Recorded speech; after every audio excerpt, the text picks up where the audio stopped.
Okay, thank you very much.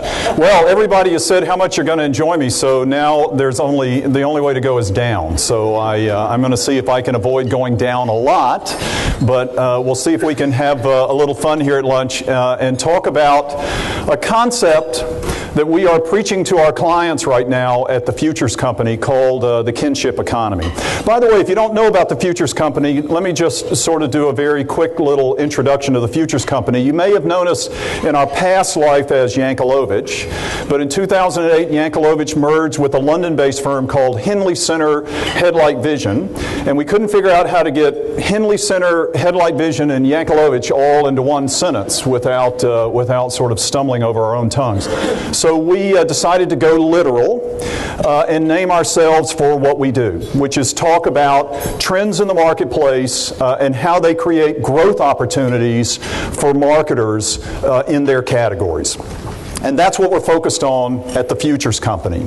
Now, this concept of the kinship economy is all about how we can adapt our business models to the new kind of consumer that we find in today's marketplace.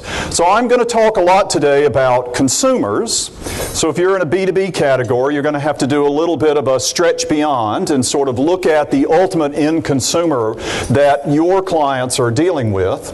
And it is a consumer that is very focused on this marketplace in a new way. So when I talk about the kinship economy, that's kind of my fancy title for a marketplace where process is increasingly important, and indeed more important than product.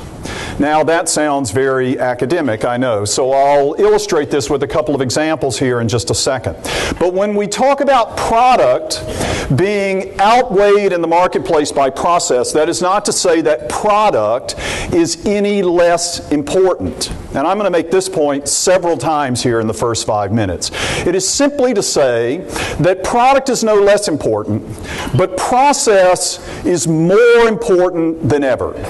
And if you were here last year and heard me talk some about the culture of contentment and new circles of intimacy, you heard me say last year that this focus on relationships and this focus on a new way of thinking about happiness and satisfaction in people's lifestyles does not mean that people are abandoning material satisfactions or material ambitions or material aspirations.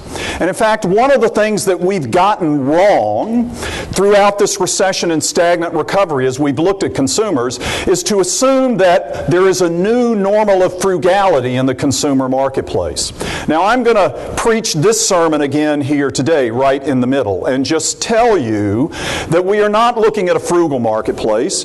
Instead, we're looking at a savvier consumer who has figured out how to trade off instead of trade up. Now, that's not to say that there aren't some people who are being forced to trade down, because there are, and there are a good number of them.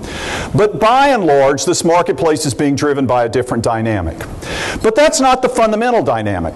That's merely one reflection of a broader trend in this marketplace that is all about process over product.